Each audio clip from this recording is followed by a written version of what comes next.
পরপুরুষের রুমে এসে শাড়ি চেঞ্জ করতে তোমার একটু বিবেকে বাঁধলো না, নাকি সব নিজে থেকে প্ল্যান করে করেছো? হঠাৎ রুমে কারো আগমন ঘটায় আর তারপর এমন কথায় থতমত খেয়ে যায় ফারহা। মাথা তুলে সামনে তাকাতেই দেখে সামনে দাঁড়িয়ে থাকা মানুষটা তার দিকে অগ্নিদৃষ্টি নিক্ষেপ করে আছে। ভয়ে ও লজ্জায় মাথা নিচু করে আছে ফারহা। আজ প্রথম শাড়ি পরে বান্ধবীর বিয়েতে এসেছে ফারহা। আজ গায়ে হলুদ, বাকি সব বান্ধবীরাও হলুদ রঙের শাড়ি পরে এসেছে, তাই বাধ্য ফারহাকেও পরতে হয়েছে শাড়ি। কিন্তু এখানে আসার পর দৌড়ে আসা একটা ছেলের সাথে ধাক্কা খেয়ে নিচে পড়ে যায় সে। ছেলেটা পেছনে না তাকিয়ে সোজা চলে গেল। একরাশ বিরক্তি নিয়ে উঠে দাঁড়ালো ফারহা। দেখে সুন্দর করে পরে আসা শাড়িটিও এলোমেলো হয়ে গেছে। ছেলেটাকে মনে মনে গালি দিয়ে বান্ধবীগুলো আইরিনকে নিয়ে ব্যস্ত হয়ে পড়েছে। তার দিকে তাকানোরও সময় নেই তাদের। তখনই আইরিনের মা লতা রহমান তার কাছে এগিয়ে এসে সমস্যার কথা জানতে চাইলে ফারহা খুলে বলে সব। এক হাতে শাড়িটা ধরে আন্টির সাথে হাঁটা ধরল সে। যাই হোক, আগে শাড়িটা গুছিয়ে নিতে হবে। বিয়ে বাড়ি, প্রায় সারা বাড়ি জুড়েই মানুষের ছড়াছড়ি, তার মাঝে একটা রুম ফাঁকা। আর তা হলো আবরার ভাইয়ের, আইরিনের বড় ভাই। তার রুমে কাউকে ঢুকতে দেয় না সে, নিজেই রুম পরিপাটি করে রাখে। এরপর কারো প্রবেশ নিষেধ। সেই সুবাদে আজও রুম ফাঁকা পড়ে আছে। তাই লতা রহমান তাকে আবরারের রুমে ঢুকিয়ে বলল, আবরার এখন বাইরে আছে, ও আসার আগে চেঞ্জ করে নাও। ওর রুমে কেউ এসেছে তা দেখলে তুল কালাম কাণ্ড ঘটিয়ে বসবে সে। নিরুপায় দৃষ্টিতে ৭-৫ না ভেবে রুমে ঢুকে শাড়ি ঠিক করতে লাগলো ফারহা। যেহেতু এই রুমে কারো আসা নিষেধ, তাহলে একেবারে নিশ্চিন্তে থাকতে পারে সে। সব শেষে একটু ঝুঁকে শাড়ির কুচিগুলো ঠিক করছিল, তখনই আবরার রুমে আসে। আর এসব কাণ্ড দেখে এত কথা শুনিয়ে নিল ফারহাকে। চুপচাপ মাথা নিচু করে দাঁড়িয়ে আছে ফারহা। আবরারের ভয়ে হাত কাচুমাচু করছে বারবার। মানুষটাকে ভয় পাওয়ার কিছু কারণ আছে। তার চোখে সবচেয়ে রাগী মানুষের নাম হলো আবরার আহমেদ। তাছাড়া তার আর একটা পরিচয় হলো ফারহাদের কলেজে নতুন জয়েন করেছে। জন্মের পর মনে হয় তাকে মধুর বদলে লবণ খাওয়ানো হয়েছে, তাই তার আচরণও নোনতা টাইপের। কলেজে যখন প্রথম জয়েন করে, তখন কথায় কথায় একদিন ফারহা তার বান্ধবীদের বলে ফেলেছিল তার আবরার স্যারকে ভালো লাগে। সেটাকে বাকি বান্ধবীরা টানাটানি করতে করতে আবরারের কান অবধি চলে গেল। সেদিন কলেজ ছুটির পর কোচিংয়ে সারা ক্লাস কান ধরে দাঁড় করিয়ে রেখেছিল তাকে। এই মুহূর্তে ফারহার দিকে অগ্নিদৃষ্টি নিক্ষেপ করে আছে আবরার। ফারহার নিরাপত্তা দেখে সে আবারও রাগী গলায় বলল, এখন মুখে তালা পড়ে গেছে নাকি?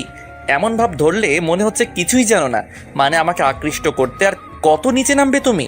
ফারহা এবার নিচের দিকে তাকিয়ে থাকা অবস্থায় বলল, আমি এসব কখনোই ভাবিনি। আমি জাস্ট বিপদে পড়ে আপনার রুমে এসেছি। আপনি যেমনটা ভাবছেন মোটেও আমার এমন কোনো উদ্দেশ্য নেই। বিশ্বাস না হলে আপনি আন্টিকে জিজ্ঞেস করেন। ফারহার কথায় আবরার আরেকটু রাগী স্বরে বলল, স্টপ, নাটক বন্ধ করো তোমার। তখনই রুমে আসে লতা রহমান। আবরারের দিকে চেয়ে বলল, কি হয়েছে? তুই শুধু শুধু মেয়েটাকে এত ধমকাচ্ছিস কেন? ও কি করেছে তুমি জানো? কত বড় সাহস এই মেয়ের আমার রুমে এসে! ছেলেকে থামিয়ে দিয়ে লতা রহমান বলল, জানি আমি, সে এমনি এমনি তোর রুমে আসেনি। বাইরে কার সাথে যেন ধাক্কা লেগে পড়ে গিয়ে সব এলোমেলো করে ফেলেছিল। তারপরে আমাকে বললে আমি এখানে নিয়ে আসি। সারা বাড়িতে এখন মেহমান, একমাত্র তোর রুমটাই ফাঁকা ছিল, তাই তাকে বললাম তাড়াতাড়ি ঠিক করে বেরিয়ে আসতে। তো এখানে দোষের কি আছে? মেয়েটা বিপদে পড়েছে, তাই বাধ্য হয়ে এই রুমে নিয়ে আসলাম আমি। আবরার আর কিচ্ছু না বলেই ফারহার দিকে মাথা তুলে তাকালো। কিছু না বলেই চুপচাপ নিচের দিকে চেয়ে রুম থেকে বেরিয়ে গেল ফারহা। কি ভাবে সে নিজেকে? মুখ গোমরা করে চুপচাপ আইরিনের কাছে গিয়ে বসে বলে, থাকবো না আমি তোর বিয়েতে, এক্ষুনি চলে যাচ্ছি। বান্ধবীর বিয়েতে এসেছি, তার অপমান সহ্য করতে আসিনি আমি। আইরিন তার দিকে চেয়ে বলল, তোর আবার কি হলো? কে অপমান করেছে তোকে? ফারহা একবার বান্ধবীদের দিকে চোখ বুলিয়ে নিল, কারণ আবরার স্যারের কথা বললে নির্ঘাত তাকে নিয়ে হাসাহাসি শুরু করবে সবাই। তবুও হাত কাচুমাচু করে বলল, কে আর? তোর সেই গুণধর ভাই। একটু বিপদে পড়ে তার রুমে ঢুকেছি, এতে এমন মহাভারত অসুস্থ হয়ে গেল। ফারহার কথায় মুখ চেপে হেসে ওঠে আইরিন, যেন এক মহা জোকস শুনেছে সে। তারপর হাসি থামিয়ে বলল, তুই ঘুরে ফিরে ভাইয়ার উঠানে কেন আছাড় খাস? আর তুই জানিস না ভাইয়ার রুমে আমরা ব্যতীত ঘরের বাইরের কোনো প্রবেশ নিষেধ? ফারহা একটু রেগে বলল। আমি কি জানতাম নাকি বাড়িতেও তোর ভাই এত রুলস নিয়ে চলে? আইরিন আবারও হেসে বলল, ভাইয়ার অনেক রুলস আছে, ওগুলো না জানলে কি হবে ভাবিজি? না হলে তো পরে দেখা যাবে সারা জীবন ভাইয়ার হাতে মার খেতে হবে। আইরিনের কথায় হো হো করে হেসে ওঠে সবাই, যাতে রাগটা আরো বেড়ে গেল ফারহার। আইরিনের দিকে চেয়ে বলল, কানের 3 ইঞ্চি নিচ বরাবর একটা কষিয়ে খেলে তখন মজা নেওয়া বের হয়ে যাবে তোর। আর ভাবি ডাকস কাকে? আমি কি তোর ভাইয়াকে বিয়ে করার জন্য বসে আছি নাকি? ফারহার কথায় আবারও হেসে ওঠে সবাই। ফোন হাতে একপাশে চলে গেল ফারহা। বাসা থেকে মা ফোন করেছে, আজ বাসায় ফিরবে কিনা তা জিজ্ঞেস করতে। যেহেতু আজ গায়ে হলুদ কাল বিয়ে, তাই বান্ধবীরা সবাই একসাথে থাকবে, তাই আজ আর যাওয়া হবে না। তবে ভাইয়া হয়তো যেতে পারে। ফোন রেখে আসার সময় হঠাৎ চোখে পড়ল একটা ছেলে আর একটা মেয়ে একে অপরকে জড়িয়ে ধরে গভীরভাবে চুম্বন করছে। যখন খেয়াল করলো ছেলেটা আর কেউ না, তারই ভালোবাসার মানুষ সাদাব, মুহূর্তেই বুকটা কেঁপে ওঠে তার। জেগে ওঠে এক তীব্র কষ্ট। সাদাবের সাথে 2 বছরের সম্পর্ক থাকার পর যখন বছরখানেক আগে ব্রেকআপ হয়েছিল, তখন খুবই আবেগপ্রবণ ছিল ফারহা। কত রাত জেগে কেঁদেছিল তার কোনো হিসেব নেই। ওই দিনের কথা মনে পড়তেই বুকটা এখনো শূন্য মনে হয় তার। সবই ঠিকঠাক ছিল, বাট একদিন সাদাব তাকে বলল তার সাথে রুম ডেটে যেতে হবে, কিন্তু তা সরাসরি না বলে দেয় ফারহা। সে বিয়ের আগে এই ধরনের কোনো সম্পর্কে জড়াবে না।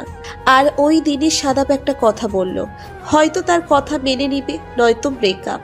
ফারহা কয়েকদিন কান্নাকাটি করে সাদাবকে অনেকভাবে বোঝানোর ট্রাই করেছিল, কিন্তু সাদাবের একটাই কথা, হয়তো রুম ডেট নয়তো ব্রেকআপ। পরে অনেক কষ্টে নিজেকে শক্ত করলো ফারহা। সাদাফের দেওয়া 2টা অপশন থেকে ব্রেকআপটাই বেছে নিল সে। সরে গেল সাদাফের জীবন থেকে। কিন্তু আজ 1 বছর পর হঠাৎ সাদাফকে দেখে, তাও আবার এই অবস্থায়, সে নিজেও জানে না প্রাক্তনের জন্য তার কেন এত কষ্ট হচ্ছে। সে তো একটা ফ্রড, তার জন্য কষ্ট কেন হবে? চোখে জল অনুভব করতেই ওয়াশরুম থেকে পানি ছিটিয়ে দেয় ফারহা। মুখ মুছে নিজেকে স্বাভাবিক করে বেরিয়ে আসে। তখনই সাথী এসে তাকে ডেকে নিয়ে গেল আইরিনকে মেহেদি পরাতে হবে, কারণ ফারহা খুব ভালো মেহেদি পরাতে পারে। আইরিনের হাতে খুব যত্ন করে মেহেদি পরিয়ে দিল সে।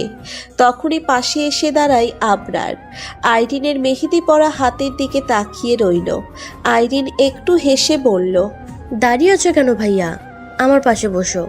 আইরিনের পাশে বসে আবরার মাথায় হাত বুলিয়ে বলল, খুব সুন্দর লাগছে আমার পুচকি বোনটাকে। আইরিনের হাতে মেহেদি পরানো শেষ হলে ফারহার দিকে চেয়ে আইরিন বলল, নে এবার ভাইয়াকেও আমার মতো করে সেম ডিজাইনে মেহেদি এঁকে দে। আবরার একটু ভ্রুকুচকে বলল, আমি কেন মেহেদি লাগাতে যাব? বিয়েটা তোর, আমার না। আইরিন একটু ঠোঁট ফুলিয়ে বলল, ছোটবেলা থেকে যা করেছি দুজন একসাথে করেছি না? তুমি যা করতে আমিও তাই করতাম, তুমি যা খেতে আমিও তাই খেতাম। এখন আমি মেহেদি লাগিয়েছি, তোমাকেও লাগাতে হবে। আবরার আরেকটু ভ্রুকুচকে বলল, সবই যদি ভাগ করিস তাহলে বিয়েটা একা একা করে নিচ্ছিস কেন? আশেপাশের বান্ধবীগুলো হেসে ওঠে আবরারের কথায়। আবরার একটু লজ্জা পেল। বোনের সাথে দুষ্টুমি করতে গিয়ে নিজের বিয়ের কথাও মুখ ফসকে বেরিয়ে গেল।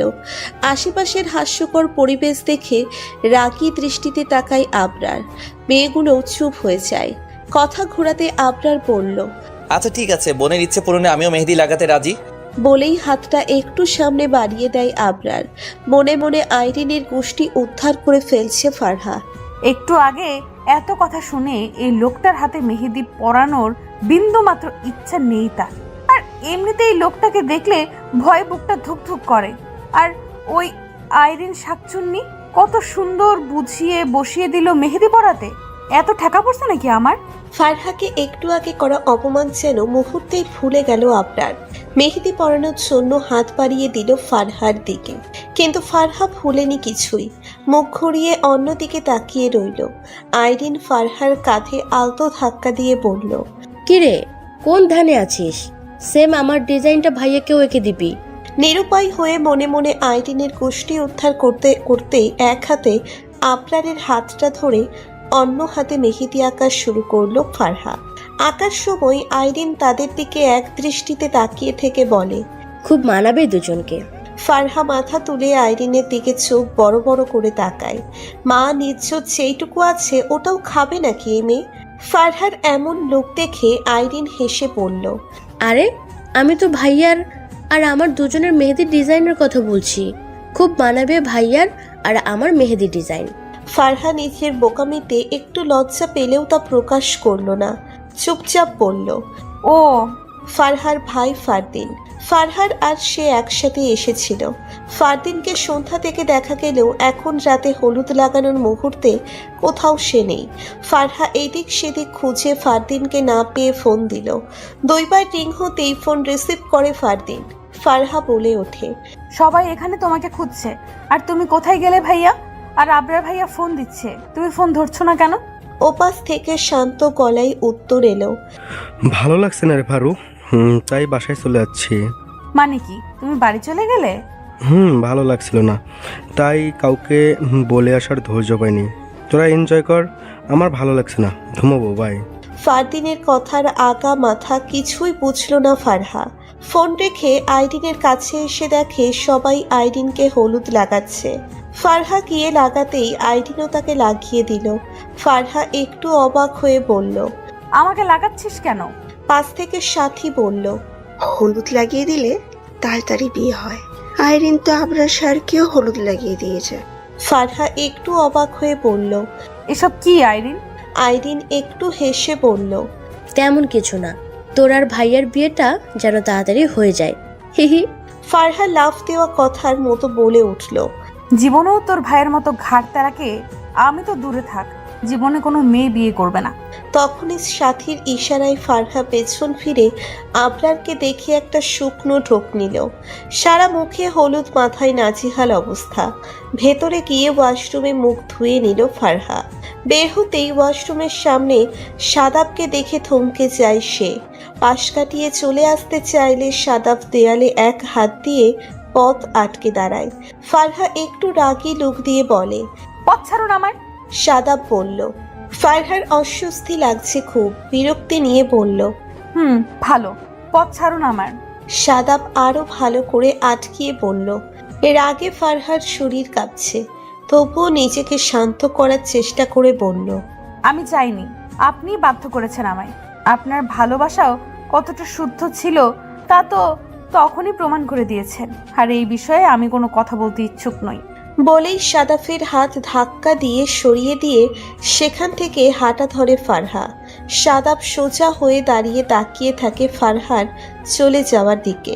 হলুদ শাড়িতে খুব মানিয়েছে মেয়েটাকে, তার সৌন্দর্যের সাথে শাড়িটা পুরোপুরি মিশে গেল। আচ্ছা, ব্রেকআপের পর প্রাক্তনকে এত সুন্দর লাগে কেন? অনুষ্ঠান শেষ হতে প্রায় রাত 2টো বেজে গেল। শেষ রাতে এসেও বান্ধবীদের জ্বালায় ঘুমাতে পারছে না ফারহা। 4 জন একসাথে আছে মানেই তাদের আলোচনা বিশ্বের বড় বড় গবেষণাগারকেও হার মানাবে।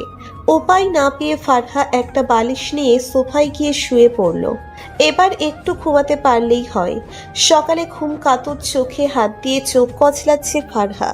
ভোরের আলো ফুটে উঠেছে। রুমের বাইরে কয়েকজন চা নাস্তা নিয়ে দৌড়াদৌড়ি করছে।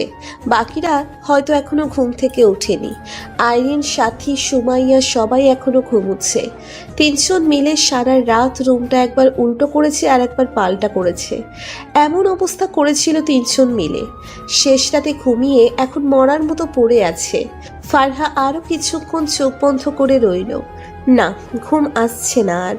রুম থেকে বেরিয়ে বাইরে এলো। ফারহাকে দেখে লতা রহমান এগিয়ে এসে বলল, ফ্রেশ হয়েছো? ফারহা 2 দিকে মাথা নাড়ায়। লতা রহমান আবার বলে, ওয়াশরুমে গেলে এক পাশে টুথ পাউডার পাবে, ফ্রেশ হয়ে নাও, আমি নাস্তা তৈরি করছি। আর বাকিদেরও ডেকে দিও।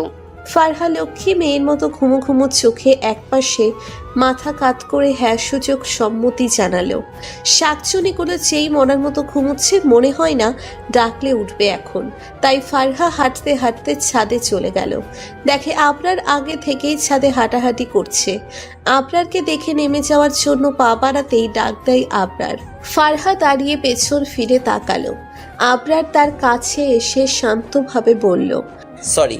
ফারহা একটু ভ্রুকুচকে বলল। সরি কেন? আবরার শান্তভাবে বলল। কালকের ব্যবহারের জন্য। ইটস ওকে, আমি কিছু মনে করিনি। আমি জানতাম না আপনার রুমে বাইরের কেউ প্রবেশ করাটা আপনি পছন্দ করেন না। আবরার আর কিছু না বলে অন্যদিকে তাকিয়ে রইল। ফারহা আবার বলল। আচ্ছা, ওই ছেলেটা আপনার কি হয়? আবরার বলল। কোন ছেলেটা? ওই যে একটু ফর্সা করে লম্বা ব্লু শার্ট পরেছিল, কালকে দেখলাম। ও, সাদাফের কথা বলছো? আমার বাবার বন্ধুর ছেলে। কেন, কি করেছে সে? না কিছু না, এমনি। বলেই নিচে চলে আসলো ফারহা। রুমে এসে বাকি বান্ধবীদের টেনে তুলল। 9টা বাজে, এখনো পড়ে পড়ে ঘুমোচ্ছে। আবরারের অনেকবার ফোনের কারণে দুপুরে বরপক্ষ আসার একটু আগে আসলো ফারদিন। ফারহা এগিয়ে গিয়ে বলল। এতক্ষণে এলে কেন ভাইয়া? কোনো সমস্যা? আর কালকে এভাবে ফোন কেটে দিলে কেন? প্রশ্নগুলোই একটু বিরক্তি নিয়ে ফারদিন বলল। এত কথা বলিস না তো, ভালো লাগছে না। বলেই সামনের দিকে চলে গেল। হা হয়ে তাকিয়ে আছে ফারহা। ভাইয়া তো তার সাথে এভাবে কথা বলে না। কাল থেকে ভাইয়ার কি হলো হঠাৎ? সামাজিকভাবে বিয়েটা শেষ হলো। আইরিনকে বিদায় দিচ্ছে সবাই। গতকাল থেকে হাসি খুশি মেয়েটাও এখন কাঁদছে সবাইকে ধরে। আমারও খুব খারাপ লাগছিল। আমাকেও হয়তো একদিন এমন একটা জায়গায় এসে দাঁড়াতে হবে। সাদাফকে গতকাল রাতে দেখেছিল সে, আর বিয়ের আগে দুপুরবেলায় এসেছে। ফারহার সাথে কথা বলতে চেয়েছিল বারবার, বাট সুযোগ পায়নি দেখে হয়তো হয়নি। আইরিনকে বিদায় দিয়ে ফারদিনকে খুঁজতে লাগলো ফারহা। ভাইয়ের মতিগতি ভালো লাগছে না তার কাছে। দেখে সবার বিপরীত পাশে একা দাঁড়িয়ে আছে সে। ফারহা গিয়ে পেছন থেকে কাঁধে হাত রাখতেই চমকে ওঠে, চোখের পানি মুছে নেয় ফারদিন। ফারহার দিকে চেয়ে একটু হাসলো। ফারহা বলল। কাঁদছো কেন ভাইয়া? কই না তো। আমার কাছে লুকানোর চেষ্টা করেও লাভ হবে না ভাইয়া। কাঁদছো কিনা ওটা জিজ্ঞেস করিনি, কেন কাঁদছো তা জিজ্ঞেস করেছি। ফারদিন একটু হেসে ফারহার গালে হাত রেখে বলল। একদিন আমার বোনটাকেও এভাবে বিদায় দিয়ে দিতে হবে, তাই না রে?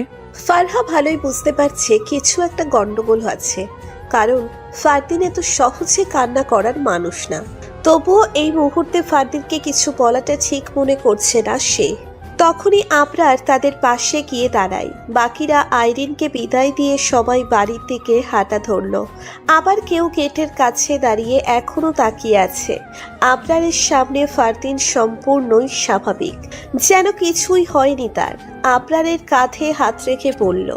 আচ্ছা দোস্ত, ফারহাকে নিয়ে আমি চলে যাচ্ছি বাড়ির দিকে। বুঝিসই তো, বাবা মা তাকে নিয়ে কেমন টেনশন করবে। আবরারের মনটা আজ খুবই বিষণ্ণ। একমাত্র বোনটাকেও বিদায় দিয়ে দিয়েছে আজ। বাসাটাও কেমন ফাঁকা ফাঁকা লাগবে আজ থেকে। এসব চিন্তা ভাবনা তার মনকে আরো বিষণ্ণ করে তুলছে। আবরারের দিকে চেয়ে বলল। এখনই চলে যাবি? আজকে থেকে যা। মনটা খুবই বিষণ্ণ আমার। তোর সাথে থাকলেও মনটা কিছুটা ভালো হবে আমার। তাছাড়া ফারহাও তো আইরিনের মতো আমার বোনই। তোরা থাকলে মনকে কিছুটা হলেও সান্ত্বনা দিতে পারবো। আবরার আর ফারদিন সেই ছোটবেলার বন্ধু। কখনো কারো কথা কেউ ফেলে দিতে পারে না।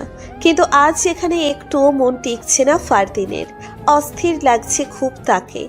একটা শ্বাস নিয়ে আবরারকে বলল। আবরার একটু হাসির রেখা টানার চেষ্টা করে বলল। না রে দোস্ত, বাবা মা খুব টেনশন করবে। আর গতকালকেও ফারহাকে এখানে রেখে যাওয়ার জন্য খুব কষ্ট করে বোঝাতে হয়েছে তাদের। জানিসই তো, আমার একটাই বোন। বাবা মা কখনো তাদের একমাত্র মেয়েকে চোখের আড়াল করতে চায় না। কলেজে গেলেও তারা অস্থির হয়ে থাকে মেয়ের জন্য। চোখের আড়াল হলেই যেন ফারহাকে খুঁজতে থাকে তারা। বুঝিসই তো, বাবা মায়ের মন। আচ্ছা, তাহলে ফারহাকে পৌঁছে দিয়ে তুই আবার এখানে আসিস। আমি সন্ধ্যার আগেই তোর কাছে আসছি। আবরার একটু হেসে বলল। আচ্ছা। ফারহাকে নিয়ে বাড়ির উদ্দেশ্যে রওনা দিল ফারদিন। ফারহা এত কথা বললেও ফারদিন নিশ্চুপ। বাসায় এসে জামা চেঞ্জ করে খাটে লম্বা হয়ে শুয়ে রইল ফারহা। হিসেব মেলানোর চেষ্টা করছে। প্রথমত সাদাপের সাথে প্রায় 1 বছর পর দেখা। তাও কি বিশ্রী ভাবে। ভাবতেই ছি সূচক শব্দ মুখ দিয়ে বেরিয়ে আসে। দ্বিতীয়ত ফারদিন ভাইয়া কখনো এমন আচরণ করে না, আর ফারদিনকে ছোট থেকে তেমন একটা কাঁদতে দেখেনি ফারহা। কিছু কারণ তো নিশ্চয়ই আছে যা ভাইয়া বারবার আড়াল করতে চাইছে। আর শেষে হবে কালকে আবরারের সাথে ঘটে যাওয়া মুহূর্তগুলো। রুমে ঢোকায় আবরারের কড়া বকাবকির মাঝেও একটা মায়াময়ী দৃষ্টি দেখেছে সে। কিছুক্ষণ পর আবার সব রাগ হাওয়া হয়ে গেল। তাকে মেহেদি লাগিয়ে দেওয়া মুহূর্তটা, সকালে ছাদে দুজন একা কথা বলা, সময়গুলো বারবার চোখের সামনে ভেসে উঠছে তার। সন্ধ্যার সময় মায়ের ডাকে উঠে রুম থেকে বের হয় ফারহা। মায়ের কাছে যেতেই মা বলল 4 কাপ চা বানাতে। প্রতিবেশী চাচি এসেছে। ফারহা চুপচাপ রান্নাঘরে গিয়ে চা বসালো। ওদিকে তাদের মাঝে জমিয়ে আলোচনা চলছে। ফারহা বারবার বিয়ের কিছু টপিক শুনতে পাচ্ছে আলোচনার মাঝখানে। বাড়িতে কোনো বিয়ের টপিক উঠলেই বুকটা ধুকপুক করতে থাকে তার। না জানি কোন দিন তার বিয়ে নিয়ে পড়ে সবাই। আজও একটু একটু ভয়ে বুকটা ঢিপ ঢিপ করছে তার। চা হাতে তাদের সামনে এগিয়ে গেল ফারহা। চা রেখে মায়ের একপাশে গিয়ে দাঁড়ায় সে। চাচি মায়ের কাপে চুমুক দিয়ে বলল। এর মাঝে মা বলল, তো পরে মেয়েটাকে পেয়েছে কোথায়? চাচি আবারও চায়ের কাপে চুমুক দিয়ে বলল। চাচির কথায় থামিয়ে ফারহার মা তাকে বলল, তুই চলে যা ফারহা, বড়দের মাঝে থাকতে নেই। মায়ের কথায় চুপচাপ সেখান থেকে চলে যাচ্ছে ফারহা। প্রতিবেশী নামক এই মহিলাটাকে দেখলেই মেজাজ খারাপ হয় তার। এই মহিলার কাজই হলো এর কথা গিয়ে তাকে বলা, ওর কথা এসে অন্যকে বলা। এখানেও এসেছে নিশ্চয়ই তানিয়া নামক মেয়েটার কথা সবাইকে বলতে। এর মাঝে ফারহাকে নিয়ে টপিক উঠলেই থমকে যায় সে। তবুও চুপচাপ দরজার আড়ালে গিয়ে শুনতে চেষ্টা করে ওই মহিলা বাবা মাকে কি কান পড়া দিচ্ছে। এর মাঝে বাবা তাকে থামিয়ে দিয়ে বলল, এতক্ষণ অন্যের গিবত গিয়েছেন, কিচ্ছু বলিনি, কিন্তু শেষে যে আমার মেয়েকে নিয়ে বাড়তি 2-3 লাইন অ্যাড করলেন, এগুলো আর কখনো বলার চেষ্টা করবেন না, বিশেষ করে আমার সামনে কখনো বলবেন না। বাবা আবার বলল, আমাদের মেয়ের প্রতি আমাদের পুরো বিশ্বাস আছে। আমাদের মেয়ে কখনো আমাদের কথার বাইরে যায়নি, আর কখনো যাবেও না। এর মাঝে মা ফোরন কেটে বলল, আর ফারহা এমন কাজ করলে তাকে মেয়ে হিসাবে স্বীকারই করব না, ত্যায্য মেয়ে করে দেব, তবুও অন্যায়কে প্রশ্রয় দেব না। একটা কথাই যেন ভয়ে বুকটা কেঁপে ওঠে ফারহার। মায়ের কথায় বুকটা ধুকধুক করলেও বাবার কথা শুনে ভালো লাগছে যে তার প্রতি তাদের কত বিশ্বাস। সারা বাড়িতে কলহপূর্ণ পরিবেশ। আসার সময় সারা রাস্তা কেঁদেছিল আইরিন। আইরিন অনেকের কাছেই শুনেছে বিয়ের পর স্বামীর বাড়ি যাওয়ার সময় মেয়েটা কান্না করলে তাদের হাজবেন্ড অনেকে ভাবে বোঝানোর ট্রাই করে, তাদের কতভাবে কথা বলে, তাদের স্বাভাবিক করার চেষ্টা করে। কিন্তু আইরিনের হাজবেন্ড মাহিন তার দিকে একবারের জন্য ফিরেও তাকায়নি। পুরোটা সময় আইরিনের থেকে দূরে বসে বাইরের দিকে তাকিয়েছিল। এখন রাত হয়েছে অনেক, সারা ঘর জুড়ে কোলাহল। বাট এখানে আসার পর মাহিনকে এক মুহূর্তের জন্যও চোখে পড়ছে না তার। এখানে প্রায় সবাই অচেনা। মাহিনকে একটু চিনে, তাও বিয়ে হয়েছে নিজের স্বামী এটা ভেবে। বিয়ে ঠিক হওয়ার পর তেমন কথা বলার সুযোগ পায়নি তার সাথে। ফ্যামিলিগতভাবে ঠিক হয়ে হুটহাট হয়ে গেছে সব। আইরিন প্রথমে কান্না করলেও মাহিনের ছবি দেখার পর সেও রাজি হয়ে যায়। আইরিনকে একটা সাজানো ঘরে বসিয়ে দিয়ে চলে গেল সবাই। একা একা বসে আছে সে। বারবার মাথা তুলে দরজার দিকে তাকিয়ে দেখছে মাহিন আসছে কিনা, কিন্তু প্রায় ঘন্টা খানেক হতে চলল, এখনো মাহিনের খবর নেই। ভয়ে বুক ধুকপুক করছে আইরিনের। তার সামনে কি বলবে সে, কি করবে কিছুই ভেবে পাচ্ছে না। তবুও অপেক্ষা করে যাচ্ছে চুপচাপ। ওদিকে ব্যালকনিতে ফ্লোরে বসে দেওয়ালের সাথে হেলান দিয়ে চুপচাপ আকাশের দিকে চেয়ে আছে ফারদিন। হাতে আইরিনের একটা ছবি, চক্ষু যুগল রক্তিম আভা ধারণ করে আছে তার। গতকাল রাতেরও দিনের বেলায় ভাইয়ার অদ্ভুত আচরণটা নিয়ে টেনশন কমছে না ফারহার। তাই বিষয়টা জানতে ভাইয়ের রুমের দিকে আগাতে থাকে সে। রুমে এসে ফারদিনকে না দেখে ব্যালকনিতে আসে সে, নিয়ে ফ্লোরে বসে আছে। ফারহা এগিয়ে গিয়ে তার কাছে বসলো। ছবিটা হাতে নিতেই চমকে উঠল সে। ফারদিনের দিকে অদ্ভুত চাহনি দিয়ে বলে, কারণটা তাহলে এটা ছিল ভাইয়া? ফারদিন এবার কেঁদে উঠে বলে, আজ ওর বাসর, বিয়ে হয়ে গেছে ওর। বন্ধুর বোন দেখে মান সম্মানের দিকে তাকিয়ে চাইলেও কিছু করতে পারিনি আমি। আবরার স্যার কিন্তু সেই হ্যান্ডসাম, তাই না দোস্ত? দাঁত কেলিয়ে কথাটা বলল সাথী। আইরিন পাশ থেকে বলল, আমার ভাইটাকে কি তোরা চোখ দিয়ে গিলে খাবি নাকি? সাথী মুখ দিয়ে সূচক একটা শব্দ ছেড়ে বলল, সুন্দরকে সুন্দর বলবো না তো কি বলবো? মুখ ফসকে পাশ থেকে ফারহা বলল। আমারও স্যারকে খুব ভালো লাগে। ফারহার কথায় কেউ কিছু বলছে না। ফারহা পেছনে তাকিয়ে দেখা মাত্রই আবরার তাদের পাশ দিয়ে হেঁটে গেল। মুহূর্তেই জিভে ছোট্ট একটা কামড় দিল ফারহা। ইসরে, স্যার কিছু শুনে ফেলেনি তো? কিন্তু তা নিয়ে আলোচনা বন্ধ হয়নি ফ্রেন্ড মহলের মাঝে। ক্লাসেও চলছিল লুকিয়ে আলোচনা, যেটা সূত্র ধরে আবরার স্যার সারা ক্লাস কান ধরে দাঁড় করিয়ে রেখেছিল। শেষে যাওয়ার সময় আস্তে করে বলল, এখন তোমার পড়াশোনা করার বয়স, এসব করার বয়স না। সেদিনের পর থেকেই আইরিন তাকে ভাবি বলে সম্বোধন করে। মাঝে মাঝে আইরিন বলতো আবরারও ফারহাকে পছন্দ করে, সেটা আইরিন বোঝে, বাট তা আবরার প্রকাশ করতে চায় না। এসব নিয়ে ফারহাকে কতদিন খেপিয়েছে তার হিসেব নেই। বাট আজ ফারদিনের মুখে কিছু কথা শুনে সকল চিন্তাভাবনা হাওয়ায় উড়িয়ে গেল তার। আইরিনের ছবি হাতে নিয়ে ফারদিনকে এভাবে কাঁদতে দেখে ফারহা বলল, এতই যখন ভালোবাসতে তাহলে কাউকে বলনি কেন এতদিন? কেন চুপ করেছিলে ভাইয়া? কাউকে না বলে অন্তত আমায় বলতে তুমি। যা হওয়ার তা পরে দেখা যেত। কেন চুপ থেকে এখন আফসোসের পাহাড় বইছো? ফারদিন চোখের পানি মুছে নিজেকে স্বাভাবিক করে বলল, আমি চাইনি আইরিনের বিষয়টা নিয়ে আমাদের মাঝে বন্ধুত্ব শেষ হয়ে যাক, আর আবরার এটা কখনোই মেনে নিত না। তুই তো জানতি আমাদের বেস্ট ফ্রেন্ডের তালিকায় 3 জন ছিলাম। ফারহা একটু ভেবে বলল, তুমি, আবরার ভাই আর সোহেল ভাই। কিন্তু সোহেল ভাইয়ের সাথে তোমাদের সম্পর্ক নষ্ট হয়ে যায়। আবরার ভাইয়া নাকি চর মেরেছিল তাকে। ফারদিন বলল। কিন্তু আবরার সেদিন কেন এমন করেছিল জানিস? ফারহা দুই দিকে মাথা নাড়িয়ে না বলল। ফারদিন একটু মুচকি হেসে বলল, সোহেল তোকে পছন্দ করত, আর সেটা আমাকে সরাসরি বলতে পারেনি দেখে আবরারকে বলে আমায় রাজি করাতে চেয়েছিল। কিন্তু আবরার সেদিন সোহেলের সাথে খুব খারাপ ব্যবহার করেছিল, দুশ্চরিত্র বলে তাড়িয়ে দিয়েছিল, আর বলেছিল বন্ধুর বোন মানে তোরও বোন। বোনের দিকে কিভাবে বাজে নজর দিস, কোন সাহসে? দুশ্চরিত্রের সাথে আরও যাতা বলেছিল। ফারদিনের কথায় চোখ বড় বড় করে তাকাই ফারহা। এই সামান্য বিষয়টা নিয়ে এত বছরের ফ্রেন্ডশিপ নষ্ট হয়ে গেল তাদের। ফারদিন আবারও বলতে লাগলো, সেদিনই আইরিনের বিষয়টা মনের ভেতর মাটি চাপা দিয়ে দিয়েছিলাম আমি। মাঝে মাঝে আফসোস হতো কেন আবরারের বন্ধু হতে গেলাম।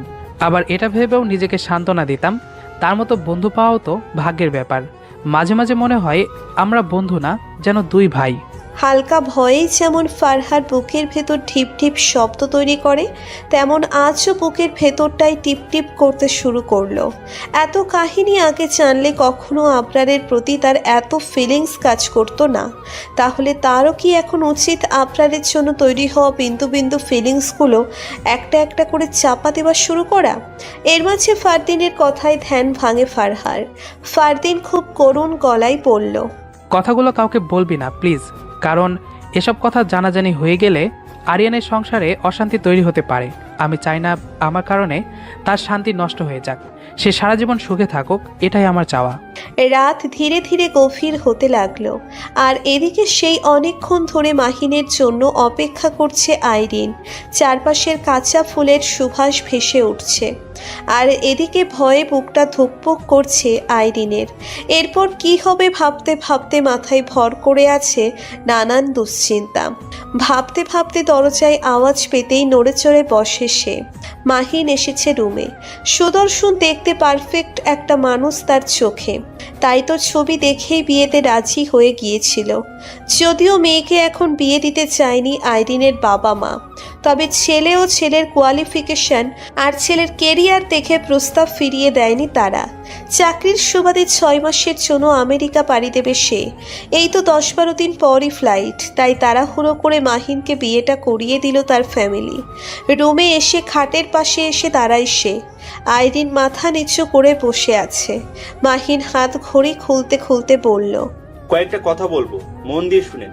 বিয়ের আগে আমি খুব বেশি পরিচিত ছিলাম, বিষয়টা কিন্তু এমনও নয়। আমার ফ্যামিলি থেকে হুটহাট এই সিদ্ধান্ত, আর আপনার ফ্যামিলিও রাজি হয়ে যায়। এর মাঝে আমি আপনাকে কিছু বলতে চেয়েছিলাম। কিন্তু আপনিও নাকি আমার ছবি দেখে বিয়েতে মত দিয়ে দিলেন। আমার ফ্যামিলিও হয়তো ভেবেছিল আপনি দেখতে সুন্দরী বলে আমিও সব মানিয়ে নিব। এরপর আমার চলে যাওয়ার সুবাদে বিয়েটাও খুব তাড়াহুড়া করে হয়ে গেল। বাট এখন আপনি এটা ভাববেন না যে আপনাকে আমার পছন্দ হয়নি বা বিয়েতে আমার মত ছিল না দেখে আপনাকে বাড়ি থেকে বের করে দিব। এমনটাও করব না আমি। আপনি এই বাড়িতে আপনার মতো করেই থাকতে পারেন, আমার কোনো প্রবলেম নেই। তবে আমার স্ত্রী হওয়ার অধিকারটা চাইবেন না। কথাগুলো আমি আপনাকে বিয়ের আগেই বলতে চেয়েছিলাম, বাট বলতে পারিনি দেখে এখন বলছি। এখন আমি চাইলে আপনাকে ডিভোর্স দিতে পারবো, বাট বাবা মা এটা কখনোই মেনে নিবে না। তাই বাকি সিদ্ধান্তটা আপনার। শুধু বউ নামে এই বাড়িতে থাকবেন নাকি এখান থেকে চলে যাবেন, আর এখানে থাকলেও রানীর বেশে থাকতে পারবেন ওটা নিয়ে ভাববেন না। বলেই একটা ট্রাউজার আর টাওয়েল দিয়ে ওয়াশরুমে চলে গেল মাহিন। এতক্ষণের এই মুহূর্তটা যেন পুরোটাই মাথার উপর দিয়ে গেল আইরিনের। কথা বলার ভাষা খুঁজে পাচ্ছে না, মাথাটা ভন ভন করতে শুরু করলো তার। প্রথম দেখায় কাউকে ভালোবেসে ফেলে তার মুখে এমন কিছু শোনার জন্য অপেক্ষায় ছিল না সে। কত কিছুই তো ভেবে রেখেছিল সে। বিয়েটা হবে, এরপর মাহিনের সাথে পরিচয়টা হবে এই 10-12 দিনেই। তারপর মাহিন চলে গেলে ফোনে কথা হবে তাদের। গভীর রাত পর্যন্ত লুকিয়ে লুকিয়ে ফোনে প্রেম করবে দুজন। কেউ দেখবে না তাদের এই লুকোচুরি প্রেম। ধীরে ধীরে তৈরি হবে মাহিন ফিরে আসার অপেক্ষাটা। হুট করে একদিন এক আকাশ সমান আনন্দ নিয়ে ফিরে আসবে মাহিন। সেই আনন্দে মহাকাশের তারাগুলো মিটমিট করে চলতে থাকবে তার। বাট আজ সব স্বপ্নই যেন দীর্ঘশ্বাসে পরিণত হয়ে গেল। আজ আর ঘুম আসছে না ফারহার। ফারদিনের কথাগুলো এক পাশে রাখলো আর অন্য পাশে রাখলো আবরারকে। দুটোই মেলানোর চেষ্টা করছে সে। ফারদিনের ভালোবাসা হারানোর কষ্টটা সে একটু হলেও অনুভব করতে পারছে, কিন্তু এসবের মাঝে তার ভাবনায় বারবার নতুন করে আবরারকে কেন জড়িয়ে ফেলছে তা সে নিজেও বুঝে উঠতে পারছে না। আজ এই বুকের বাপাসটাই টিপটিপ শব্দ করছে কেন? কিসের এত ভয়? বিষণ্ণ মনে ব্যালকনিতে বসে আছে ফারহা। তখনই পাশে এসে বসে ফারদিন। ফারহার দিকে রাগী দৃষ্টিতে চেয়ে বলল, তুই নাকি 2 দিন ধরে কোচিংয়ে যাচ্ছিস না, সমস্যা কি? ফারদিনের কথায় একটু বিষণ্ণ মন নিয়ে বলল, কিছু না, এমনি ভালো লাগছিল না তাই যাচ্ছি না, কালকে থেকে যাব। তা তো যাবি। আর এমনিতেই আবরার বলেছে কাল থেকে 10 মিনিট আগে কলেজ ও কোচিংয়ে না পৌঁছালে ক্লাসের বাইরে দাঁড় করিয়ে রাখবে। আচ্ছা। ফারদিন চলে গেলেও বিষণ্ণ মনে বসে রইল ফারহা। ফোনটা বের করে আইরিনকে কল দেয়। একবার কল হতেই রিসিভ করে আইরিন বলল, ফারু বল। ফারহা একটু অভিমানী কণ্ঠে বলল, বল মানে? শ্বশুরবাড়ি যাওয়ার পর একবার ফোন দেওয়ারও প্রয়োজন মনে করলি না তুই? আগে তো ঠিকই বলতি আমাদের বন্ধুত্ব চিরকাল থাকবে, আর এখন শ্বশুরবাড়ি পা রাখতেই ভাব বেড়ে গেছে তোর। আইরিন শান্ত গলায় বলল, না রে, একটু ব্যস্ত ছিলাম তো তাই ফোন দিতে পারিনি।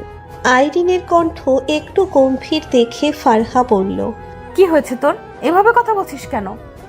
না কিছু না, মনটা ভালো ছিল না তাই। মন খারাপ কেন? হাজবেন্ড বকেছে নাকি? আরে না, ও তো খুব ভালো, ওর মতো মানুষ হয় না।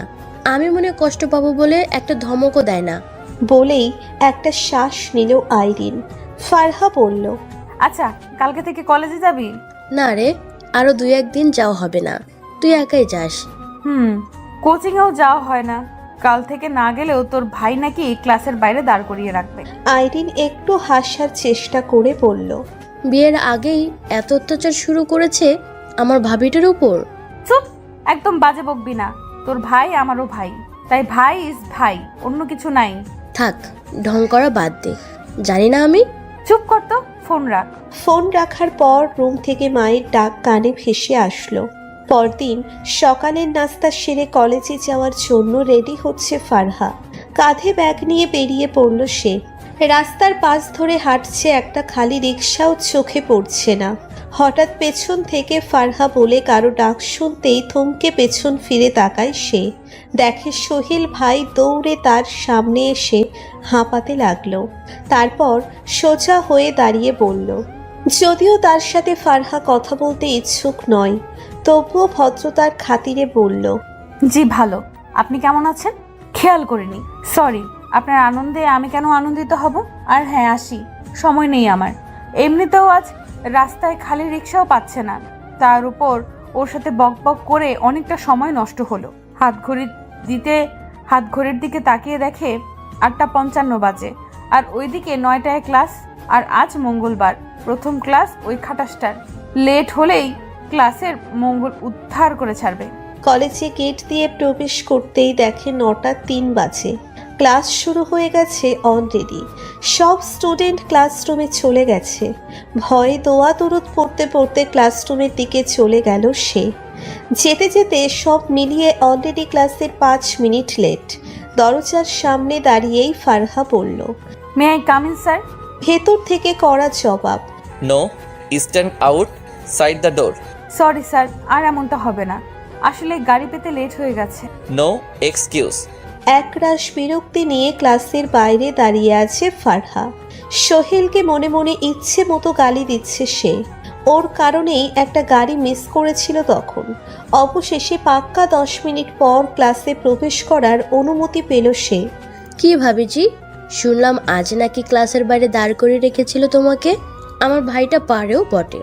আইরিনের কথায় মাথাটা এবার আরও গরম হলো তার। রাগ নিয়ে বলে, তোর ভাই যেমন খাটাস, তুইও তেমন খাটাস। একজনের নাচায় আরেকজনের তালি বাজায়। হা হা, আচ্ছা শোন, কাল থেকে আমিও যাব কলেজে। সত্যি? এখানে সারাদিন বসে থাকতে ভালো লাগে না। আচ্ছা চলে আয়, মজা হবে অনেক। পরদিন একটু আগে ভার্সিটিতে চলে গেল তারা। ক্লাসরুমে ব্যাগ রেখে বাইরে আড্ডা দিচ্ছিল বান্ধবীরা মিলে। কিছুক্ষণ পর ক্লাসের সময় হওয়ায় সবাই ক্লাস কক্ষের দিকে হাঁটা ধরল। টেবিলে এসে বসে ব্যাগ সরাতেই একটা ঝাটকা খেল ফারহা। দেখে ব্যাগের নিচে একটা গোলাপ ফুল আর একটা চিরকুট। চিরকুট না, এটাকে চিঠি বলা যায়, কারণ চিরকুট হলে লেখা অল্প হতো, আর এখানে লেখা অনেক। আর শেষে ছোট্ট করে লেখা ইতি আবরার। ভয়ে হাত পা হালকা কাঁপুনি তৈরি হলো তার। আবরার হুট করে চিঠি আর ফুল দিল কেন? সে তো এমনটা করবে বলে কল্পনাও করতে পারেনি ফারহা। তবুও সকলের আড়ালে চিঠি আর ফুলটা ব্যাগের ভিতর ঢুকিয়ে নিল ফারহা। নিজেকে স্বাভাবিক করার চেষ্টা করলেও ক্লাসে মন বসছে না কিছুতেই। প্রথম ক্লাসটা শেষ হতেই ব্যাগ থেকে হালকা বের করলো চিঠিটা। একটু একটু পড়তে শুরু করলো। প্রিয় চোরাবালি, প্রথমেই অবাক হচ্ছ সম্বোধনটা দেখে। ভাবছো চোরাবালি আবার কেমন সম্বোধন? তবে এটারও যথেষ্ট কারণ আছে। তোমায় যেদিন প্রথম দেখেছি সেদিন থেকেই ধীরে ধীরে কখন যে তোমার প্রেমে পড়ে গেলাম তা নিজেও বুঝতে পারিনি। তোমার মাঝে সেভাবে হারিয়ে যেতে শুরু করলাম, যেভাবে কোনো মানুষ চোরাবালিতে পড়লে নিজেকে হারিয়ে ফেলে। আমিও ঠিক সেভাবেই তোমার মাঝে হারিয়ে ফেলেছি নিজেকে। আহত হয়েছি তোমার মায়াবী চোখের দৃষ্টিতে। আমি আহত, ভীষণ আহত। ইতি আবরার। চিঠিটা পড়ে হাত পা আরও কাঁপতে শুরু করলো ফারহার। এগুলো কি সব লিখেছে আবরার স্যার? তাহলে কি সত্যি আবরার স্যার তাকে ভালোবাসে? আমার আজ বিশ্বাসই হচ্ছে না। চিঠিটা ব্যাগে ঢুকিয়ে ব্যাগের উপর মাথা থেকে মুখ লুকিয়ে বসে আছে ফারহা। হয়তো এটার জন্য মোটেও প্রস্তুত ছিল না সে। আবরার স্যার আমায় প্রেমপত্র দিয়েছে, এটাও কি সম্ভব? নিজেরই বিশ্বাস হচ্ছে না আজ। তার মতো একটা মানুষের সাথে প্রেমপত্র শব্দটি কিছুতেই মিলছে না। তাহলে কি স্যারও আমায় সত্যিই পছন্দ করে? টেবিলে শোয়ার মতো করে ব্যাগে মাথা রেখে মুখ লুকিয়ে এসব ভাবছে ফারহা। চিঠি আর ফুল দুটোই ব্যাগের মাঝে খুব যত্ন করে লুকিয়ে রেখেছে। তার এখন কি করা উচিত? চিঠির উত্তর দিবে নাকি চুপচাপ বসে থাকাই ভালো হবে? না, উত্তর না দিলে যদি স্যার রাগ করেন, এর চেয়ে ভালো উত্তর দেওয়াটাই ঠিক হবে। যা হওয়ার তা পরে দেখা যাবে। ক্লাসের ফাঁকে লুকিয়ে খাতার মাঝে একটা লেখা লিখল সে। অন্যের চোখের দৃষ্টিতে নিজে আহত হয়েছেন ভালো কথা, তাই বলে এভাবে হুটহাট চিঠি লিখে আরেকজনের হৃৎপিণ্ডে আঘাত করাটা কিন্তু অন্যায়, ভীষণ অন্যায়। এরপর আর ক্লাসে মোটেও মন বসেনি তার। ছুটির পর একে একে সব চলে যেতে লাগলো সবাই। ক্লাস খালি হতেই লেখাটা ওই টেবিলে রেখে চলে গেল সে। সোজা হেঁটে গেটের বাইরে, পেছন ফিরেও তাকালো না। বাসায় আসার পর থেকেই অস্থিরতা ভাবটা ধীরে ধীরে বাড়তে লাগলো তার। পরদিন কলেজে আসলে সেই একইভাবে আর একটা চিঠি পায় সে। সত্যি তো, এই মারাত্মক অন্যায়ের কি শাস্তি হওয়া উচিত বলো তো? আচ্ছা যাই হোক, তুমি সেই শাস্তিটা নিজ হাতে দিও। একটু হাসলো ফারহা। এই লোকটার চলাফেরার সাথে চিঠির ভাষাগুলো একদমই বেমানান। আজ আর কিছু লিখল না ফারহা। বাড়িতে আসার পর থেকে রুমে বসে আছে চুপচাপ। আবরারের কথা ভাবতেই বারবার হাসি পায় তার। এমন লাগছে কেন তার? অদ্ভুত। কাল শুক্রবার, কলেজ বন্ধ, একদিন আর দেখা হবে না তাদের। সেটা ভেবেও মনটা খারাপ হয়ে ওঠে। বাসায় সবাই স্বাভাবিক ভালো চললেও মাহিন প্রয়োজন ছাড়া তেমন একটা কথা বলে না আইরিনের সাথে। তার সব কিছুতেই যেন একটা বিরক্তির ছাপ লক্ষ্য করে আইরিন। আর 2 দিন পরই মাহিনের ফ্লাইট। রুমে বসে ল্যাপটপে কাজ করছিল সে। আইরিন তার কাছে এসে বলল, আপনাকে কিছু বলার ছিল। মাহিন কাজ করতে করতে বলল, বলো। আমি আমার বাবার বাসায় থাকতে চাই, এখানে ভালো লাগছে না আমার। মাহিন এখনো কাজ করতে করতে বলল, আচ্ছা, কাপড় চোপড় গুছিয়ে রাখবেন, কাল সকালে যাবেন। আইরিন কিছু বলতে যাবে তার আগেই মাহিন তাকে থামিয়ে দিয়ে বলল, বলছি তো, তোমার যেমনটা ইচ্ছা সেভাবে চলতে পারো, বাবা মাকে আমি ম্যানেজ করে নিব। আইরিন আর কিছু না বলে চুপচাপ চলে গেল সেখান থেকে। সে ভালোই বুঝতে পারছে যে মাহিন তাকে 2 পয়সারও মূল্য দিচ্ছে না। মেয়েদের নাকি 2টা জীবন, একটা বাবার বাড়ি আর একটা নাকি স্বামীর বাড়ি। বাট এখন তার কাছে মনে হচ্ছে তার এবার আশ্রয় তার কাছে সবচেয়ে শান্তির ও নিরাপদ আশ্রয়। বাকি সব মিথ্যা। আজ শনিবার, কলেজে আগে থেকেই এসেছে ফারহা। চুপচাপ একপাশে বসে আছে আর গেটের দিকে তাকাচ্ছে। কখন আবরার কলেজে আসবে? আজ এই ব্যাটাকে সামনে থেকেই ধরবো, দেখি তার রিয়াকশন কেমন হয়। বেশ কিছুক্ষণ পর অপেক্ষার পর কলেজ গেট দিয়ে প্রবেশ করলো আবরার। ফারহা হাস্য উজ্জ্বল মুখের চারদিকে তাকিয়ে আবরারের সামনে গিয়ে দাঁড়ালো। আবরারের দিকে 1 হাত বাড়িয়ে দিয়ে বলল, লুকিয়ে দেওয়ার প্রয়োজন নেই, সরাসরি দিন। আবরার একটু অবাক ভঙ্গিতে বলল, মানে? ফারহা সোজাসুজি ভাবেই বলল, ঢং করা লাগবে না, আমি সব জানি। যাই হোক, আসল কথা হলো লুকিয়ে লুকিয়ে প্রেম করতে আমার ভালো লাগে না, তাই যা দেওয়ার সরাসরিই দিবেন। আবরার এবার রেগে বলল। সাত সকালে ফাইজলামি করছো আমার সাথে? ফারহাও এবার একটি ডেকে চিঠিগুলো বের করে বলল, অ্যাক্টিং ভালো লাগলেও ওভার অ্যাক্টিং কখনোই ভালো লাগে না। তাহলে এই চিঠিগুলো কেন দিয়েছেন?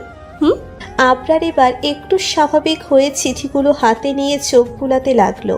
এরপর আর কিছু না বলে চুপচাপ চিঠিগুলো নিয়েই চলে গেল সেখান থেকে। ফারহা এখনো বেকুবের মতো দাঁড়িয়ে আছে হাঁ করে। কি হচ্ছে সব যেন মাথার ওপর দিয়ে যাচ্ছে তার। আবরারের এমনি নীরবতায় যেন বিপদের পূর্বাভাস। নিজেকে নিজে প্রশ্ন করতে লাগলো, একটু বেশি করে ফেলেছিস নাকি ফারহা? তোকে দিয়ে কখনোই ঠিক কাজ করা হয় না, যেখানে যাস সেখানে একটা গন্ডগোল পাকিয়ে ফেলিস। ক্লাস শুরু হওয়ার পরও বিষয়টা নিয়ে ভাবতে লাগলো। পাশ থেকে সাথী ধাক্কা দিয়ে বলল, কি রে, এমন ভাব করে বসে আছিস কেন? কারোর সাথে কোনো কথাই বলছিস না? ফারহা 7-5 না ভেবে চুপি চুপি সবকিছু বলেই দিল তাদের। সব শুনেই অবাক ভঙ্গিতে মুখে হাত দিল সাথী ও আইরিন দুজনেই। সাথী বলল, বলিস কি, আবরার স্যার তোকে প্রেমপত্র দিয়েছে? ফারহা চুপ করতে বলে চারপাশে তাকালো, কেউ শুনে ফেলেছে নাকি দেখতে। এবার সাথী চুপচাপ বলল, সত্যি? ফারহা মাথা নিচু করে বলল। আইরিন পাশ থেকে বলল, তাই তো তোমাকে আমি আগে থেকেই ভাবি ডাকি। সাথী আবার বলল, তার মানে তুইও সব জানতিস? না, তবে কিছুটা হলেও আন্দাজ করতে পেরেছি ওদের চক্কর। তখনই ক্লাস টিচার লেকচার বন্ধ করে দিল। তখনই ক্লাসে প্রবেশ করে শাকিল ভাইয়া। হাতে একটি নোটস নিয়ে স্যারের হাতে দিল। স্যার তা পড়ে ফারহার দিকে তাকিয়ে বলল। ফারহা দাঁড়ালো। স্যার আবার বলল। ভয়ে এবার যেন বুকটা শুকিয়ে আসলো ফারহার। কি হচ্ছে কিছুই বুঝতে পারছে না। সব তো ঠিকঠাকই আছে, তাহলে আবার অফিসে ডাকার কি দরকার ছিল? ভাবতে ভাবতে অফিস কক্ষে গিয়ে দেখে ফার্স্ট ইয়ারের একটা জুনিয়র ছেলেও দাঁড়িয়ে আছে ওখানে। ফারহা স্যারের অনুমতি নিয়ে ভিতরে প্রবেশ করে বলল, ডেকেছিলেন স্যার? প্রিন্সিপাল স্যার কোনো উত্তর না দিয়ে ছেলেটার দিকে চেয়ে বলল। ফারহা বেকুবের মতো একবার জুনিয়র আবরারের দিকে তাকাচ্ছে, আর একবার পাশে বসে থাকা আবরার স্যারের দিকে তাকাচ্ছে। পরিস্থিতি এবার একটু হলেও বুঝতে পেরে চট করে বলল, মিথ্যা কথা, ওর মতো পিচ্চি ছেলেকে আমি ভালোবাসতে যাব কোন দুঃখে? ও তো আমার ছোট ভাইয়ের মতোই। ছেলেটাও চট করে বলল। স্যার ভ্রু কুঁচকে বলল, পাশ থেকে আবরার স্যার বলল, হাই রে কি টুরু লাভ, প্রেমিকার মারও প্রেমিক ভাগ করে নিতে চাইছে। আহা, তোমাদের ভালোবাসা আমি মুগ্ধ। ছেলেটা বুকের বাপাশে একটা হাত রেখে একটু ঝুঁকে মুখে হাসি ফুটিয়ে বলল। ফারহার মাথায় যেন আগুন জ্বলতে শুরু করলো। স্যারদের সামনে জুনিয়র ছেলেটাকে বলল, একটা চর খাবি তুই। আমি কোন দুঃখে তোকে ভালোবাসতে যাবো রে? আর প্রেম করার বয়স হয়েছে তোর? চিঠিগুলো দেখে আমি ভেবেছিলাম অন্য আবরার দিয়ে দিয়েছিল। আমি কি জানতাম নাকি যে এটা তুই আবরার? আর তোর নাম যে আবরার সেটাও তো জানতাম না আমি। তখনই প্রিন্সিপাল স্যার বলল। এবার ফারহা পড়ে গেল আর এক মুসিবতে। আমতা আমতা করে বলতে লাগলো, না মানে কেউ না স্যার, এমনি। তখনই জুনিয়র ছেলেটা বলল। আবরার স্যার এবার বসা থেকে উঠে প্রিন্সিপাল স্যারকে বলল, স্যার, এদেরকে এভাবে হবে না। ওদের দুজনের অভিভাবককে ইনফর্ম করুন আর ইমিডিয়েটলি কলেজে আসতে বলুন। প্রিন্সিপাল স্যারও তার সাথে বলল। ফারহা এবার কাঁদো কাঁদো ভাব হয়ে পড়ল। প্লিজ স্যার, আমার বাবাকে আর ভাইয়াকে ডাকবেন না প্লিজ। ওরা এসব শুনলে আমাকে মেরেই ফেলবে। আমি তো ইচ্ছে করে জেনে শুনে করিনি এসব। Please sir. পাশের জুনিয়র ছেলেটা বলল। ফারহার আগে ছেলেটার দিকে চেয়ে ফিসফিসিয়ে বলল, শুধু এখান থেকে বাঁচি, তারপর তোর একদিনকে আর আমার যেই কয়দিন লাগে। সন্ধ্যায় সোফায় বসে বসে চায়ের কাপে চুমুক দিয়ে টিভি দেখায় ব্যস্ত ফারহা। অনেক কষ্টে আজ কলেজের সিচুয়েশনটা ম্যানেজ করেছে। একেবারে হাতে পায়ে ধরার মতো যা তা অবস্থা হলো আজ। আগামী 2 দিন কলেজ আর কোচিংয়ের কাছে দিয়েও যাবে না বলে প্রতিজ্ঞা করে বসে আছে সে। অল্পের জন্য মান ইজ্জতটা বেঁচে গেল আজ, না হলে জুনিয়র ছেলের সাথে এসব কেলেঙ্কারি মান ইজ্জত যেইটুকু আছে ওটাও হারাতে হতো আজ সবার সামনে। মা একটু আগে নাস্তা দিয়ে বলে গেল। মায়েদের কথাগুলো খুব কঠোরভাবে বললেও সন্তানের কাছে তা খুবই মিষ্টি শাসন।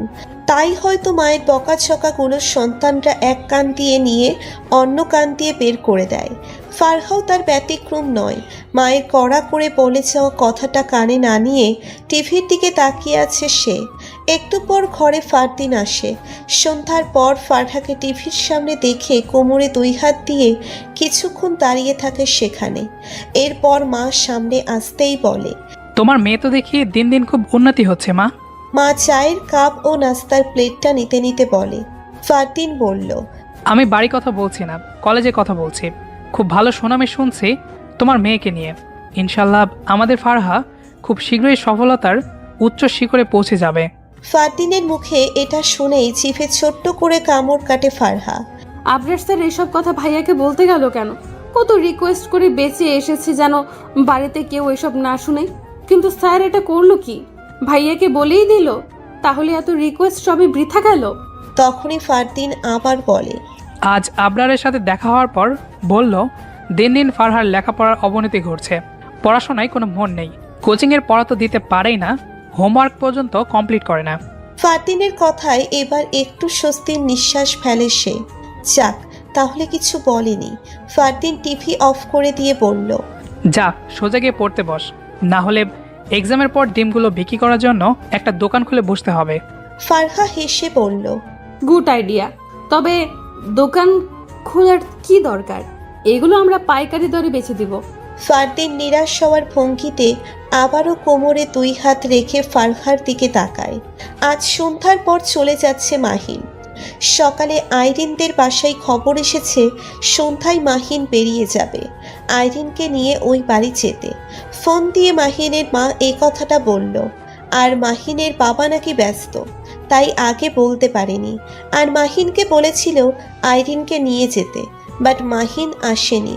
সোফায় বিষণ্ণ মনে বসে আছে আইরিন। এমন সময় আবরার তার পাশে এসে বসে। আইরিনের দিকে চেয়ে বলে, ফোনটা দে তো। আইরিন একটু অবাক হলো, তবুও প্রশ্ন না করে ফোনটা বাড়িয়ে দেয়। আবরার ফোনটা কিছুক্ষণ দেখে আইরিনকে বলল, তোর আর মাহিনের মাঝে কি কোনো ঝামেলা হয়েছে? আবরার যেন কিছু বুঝতে না পারে, তাই আইরিন একটু অবাক হওয়ার ভঙ্গিতে বলল, কই না তো, সব ঠিকঠাকই তো আছে। আবরার ফোনটা দিয়ে বলল, তোর কল লিস্টে মাহিনের নাম্বারে কলটা ছিল আজ থেকে 6 দিন আগের, তাও শুধু একটা কল। আইরিন একটু থতমত খেয়ে মিথ্যা সাজানোর চেষ্টা করে বলল, আরে কথা হয়তো প্রতিদিন। ও খুব ভালো, আমি নাম্বারগুলো এমনি ডিলিট করে দেই, তাই কল লিস্টে নেই। আর তুমি হঠাৎ এসব বলছো কেন ভাইয়া? ও হ্যাঁ, বুঝছি, সে আমাকে এখানে রেখে গেছে আর শেষ দিনও নিয়ে যেতে আসেনি, তাই তো? তাহলে শুনো কাহিনী। তোমাদের জন্য খুব খারাপ লাগছিল আমার, তাই তাকে বললাম তোমাদের কাছে চলে আসব। সে তো আমাকে আসতেই দিচ্ছিল না, কিন্তু তোমাদের জন্য আমার কান্না পাচ্ছিল দেখে সে পরে রাজি হলো। আর প্রতিদিনই আমাকে নিতে আসতে বলতো, কিন্তু আমি আর একদিন করে তাকে মানা করছিলাম। তাই গতকাল বললাম আজকে তোমাদের সাথেই যাব। এক নাগারে কথাগুলো বলে গেল আইরিন, যেন আপনার কোনো পাল্টা প্রশ্ন করতে না পারে। হয়তো খুব বুদ্ধি খাটিয়েই মিথ্যেটা সাজিয়েছে সে।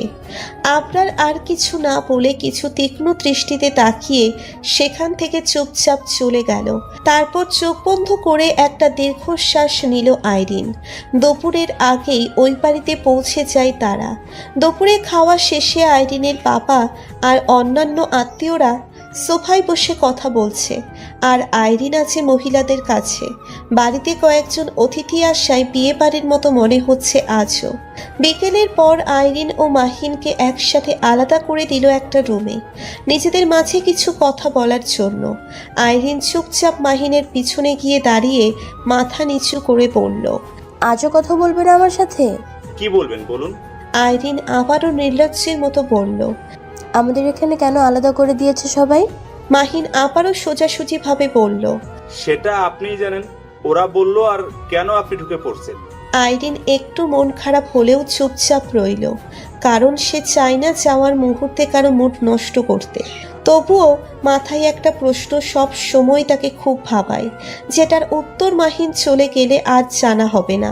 তাই বলেই দিল, সত্যি করে বলেন তো, আপনি আসলে কি চান?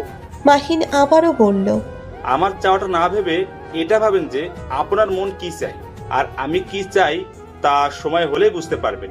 সন্ধ্যার পর সবার থেকে বিদায় নিয়ে চলে গেল মাহিন। আইরিনের সাথে আর কথা বলেনি। রাতে আইরিন তার বাবাকে নিয়ে বলল, আমি এখানে থাকবো না বাবা, আমার ভালো লাগছে না। আমি তোমাদের কাছেই থাকবো, প্রয়োজনে সে ফিরে এলে তখন ওই বাড়িতে চলে আসবো। অবশেষে মাহিনের ফ্যামিলিও মেনে নিল এটা। আইরিনের বাবা যখন তাদের বলল, কেটে গেল কয়েকদিন। প্রতি বছরই কলেজ থেকে ফাইনাল ইয়ারের স্টুডেন্টদের নিয়ে 1-2 দিনের জন্য ট্যুরে যাওয়া হয়। ঠিক এবারও যাবে সবাইকে নিয়ে।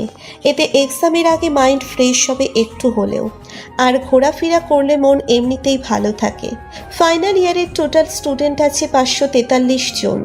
এর মাঝে হয়তো অনেকে যাবে, আবার অনেকে যাবে না।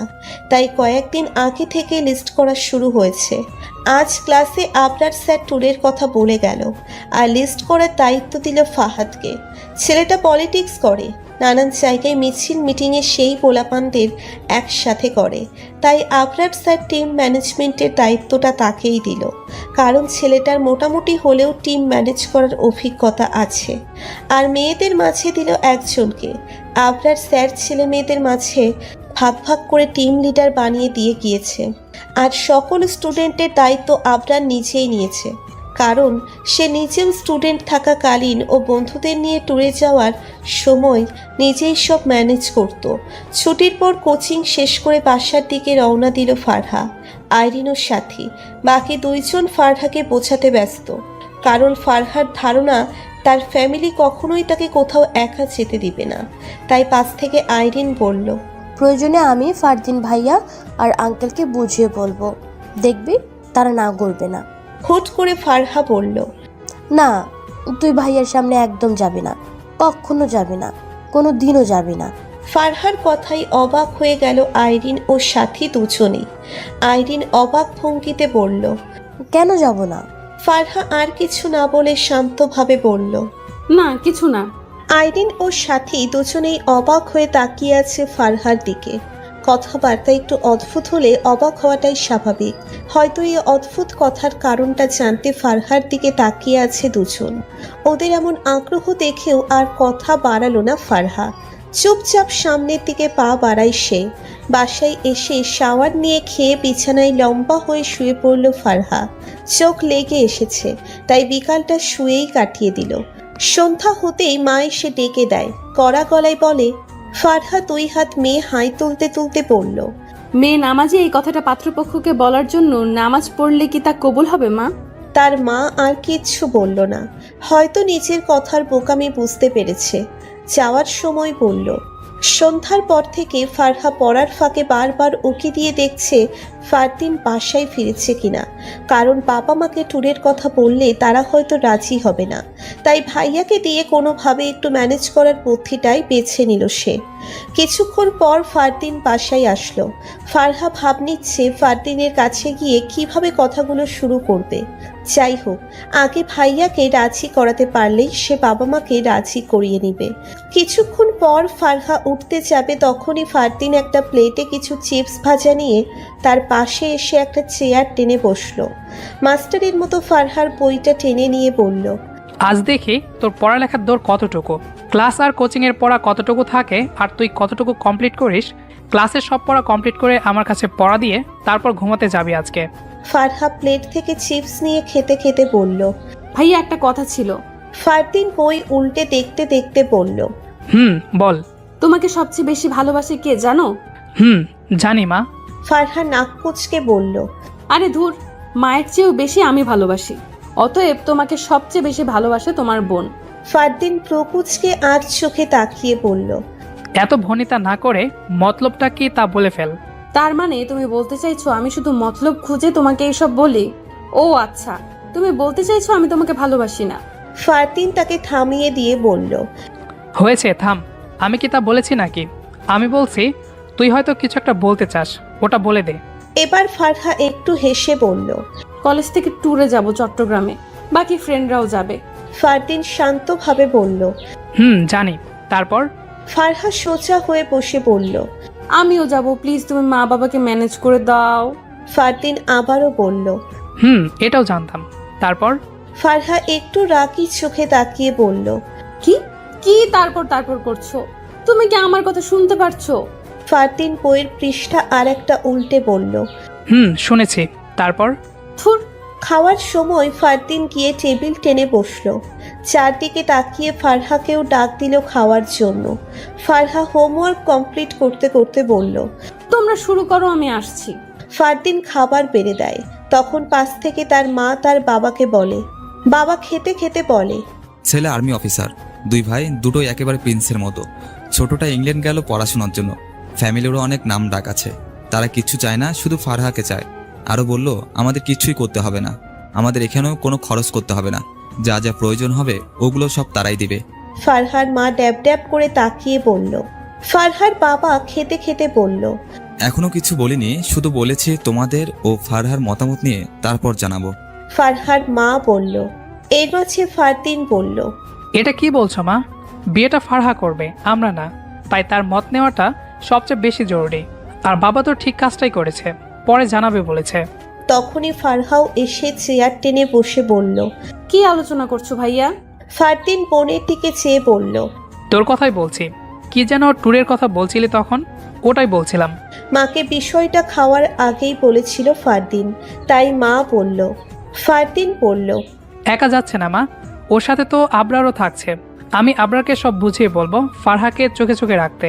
কলেজ গেট পেরিয়ে ভেতরে আসতেই দূর থেকে একটা ছেলে আপু আপু বলে দৌড়ে আসলো। ফারহা পেছন ফিরে দেখে ওই দিনের ওই আবরার নামের ছেলেটা। দৌড়ে এসে বলল, কেউ নিজের ভুল স্বীকার করলে তাকে ক্ষমা করে দেওয়াটাই উত্তম। তাই ফারহাও বলল, আচ্ছা ঠিক আছে, আর কারোর সাথে এমনটা করবে না। ছেলেটা বলল। ফারহা কোমরে দুই হাত রেখে রাগী দৃষ্টিতে ছেলেটার দিকে তাকিয়ে আছে। হিজাব পরাই হয়তো রাগটা প্রকাশ পাচ্ছে না, তবুও রেগে আছে। তার চোখ দেখলেই বোঝা যাচ্ছে। মায়াবী চোখ দুটো রাগী লুক নিয়ে তাকিয়ে আছে। বলে কি এই ছেলে, ট্যুরের জন্য জনপ্রতি 1000 করে? তাই ফারহা ফারদিনের থেকে টাকা নিয়েই কলেজে এসেছে জমা দেওয়ার জন্য। মেয়েদের টিম লিডার শর্মির কাছে টাকা জমা দিতে গেলে সে বলে আইরিন আর ফারহার টাকা অলরেডি আবরার স্যার দিয়ে দিয়েছে। আপনি না হয় আইরিনের টাকা দিয়েছেন বোন হিসেবে, তাই বলে আমারটা দিতে গেলেন কেন? আবরারের সামনে দাঁড়িয়ে কথাটা বলল ফারহা। আবরার সোজাসুজি ভাবে বলল, কারণ তুমিও তো আইনিনের মতো আমারও আরেকটা বোন, তাই। ফারহা আবারও বলল, দরকার নাই আমার এত ভাইয়ের। ভাইয়ের বন্ধু হলেই কি ভাই হয় নাকি? ভাই হলে ওই দিন কিভাবে চিঠিগুলো প্রিন্সিপাল স্যারের কাছে দিয়েছিলেন? আমি না হয় একটু আবেগী হয়ে গিয়েছিলাম, তাই তাই কিছু না ভেবে সোজা আপনার কাছে গিয়ে না বুঝে এসব বলে ফেলেছিলাম। ব্যাপারটা আপনি আমাকে বুঝিয়ে বললেই পারতেন। অফিস রুমে নিয়ে এভাবে অপমান করার প্রয়োজন ছিল না। আর এখন আসছে ভাই সাজতে। লাগবে না আমার এত ভাই, আপনি আমার কেউ না, স্যার মানে শুধুই স্যার। এক নিঃশ্বাসে কথাগুলো বলে কয়েকটা শ্বাস নিল ফারহা। আবরার এক দৃষ্টিতে ফারহার দিকে তাকিয়ে আছে। মেয়েটা আজ এত কথা বলছে কেন? অল্পতেই এত অভিমান কেন তার? চুপচাপ দাঁড়িয়ে ফারহাকে বোঝার চেষ্টা করছে সে। পাশ থেকে আইরিন ফারহার হাত ধরে টেনে একপাশে নিয়ে গিয়ে বলল, কি করছিস এগুলো? একটা না তো বলেই গেলি, কার সামনে বলতেছিস তা মাথায় আছে তো? বিয়ের আগে যদি এত কথা শোনাতে থাকিস তাহলে তো বিয়েই করবে না তোকে। ফারহা বলল, আমার এত খারাপ দিন আসে নাই, তোর ভাইয়ের মতো একটা খচ্চরকে বিয়ে করব। আইরিন নিশ্চুপ হয়ে তাকিয়ে থেকে হঠাৎ করেই হেসে দিল, যেন এতক্ষণ হাসিগুলো পেটের ভেতর আটকে ছিল তার। বোচা মিয়ার হাতে একটা সুদর্শন ছেলের ছবি হাতে নিয়ে অন্য হাতে চায়ের কাপে চুমুক দিল। পাশেই বসে আছে ফারদিন ও তার বাবা। বোচা মিয়া এক টানে চাটা শেষ করে ছবির দিকে তাকিয়ে ফারদিনের বাবাকে বলল। ফারহার বাবা এবার থামিয়ে বলল, আচ্ছা আমি বুঝেছি আপনার কথাটা। ছেলে ও তার ফ্যামিলি সম্পর্কে খোঁজ খবর নিয়েছে আমি। আর মেন কথাটা হচ্ছে ফারা এখনো পড়াশোনা করছে। কথা শেষ হওয়ার আগেই বোচা মিয়া বলল, হ্যাঁ তা ঠিক আছে, তবে আপাতত ইন্টারটা শেষ হোক, এই সময়টা একটু অপেক্ষা করতে বলুন। আচ্ছা আপনি বসুন, আসছে আমি, একটা ফোন এসেছে। বলেই ফোনটা রিসিভ করে একপাশে চলে গেল ফারদিনের বাবা। ফারদিন বোচা মিয়ার পাশে গিয়ে বলল, কলেজ ও কোচিং শেষ করে বাসায় ফিরতে ফিরতে বিকেল হয়ে গেল ফারহার। এসে একটা লোক ও বাবা তার ভাইকে দেখে কিছুক্ষণ থমকে দাঁড়ালো। এরপর সালাম দিয়ে ভেতরে চলে গেল সে। সন্ধ্যার পর ফারদিনের কাছে গিয়ে ফারহা বলল, লোকটা কে ভাইয়া? কই না তো, আমাকে না জানিয়ে তোমরা আমার বিয়ের কথাবার্তা বলছো?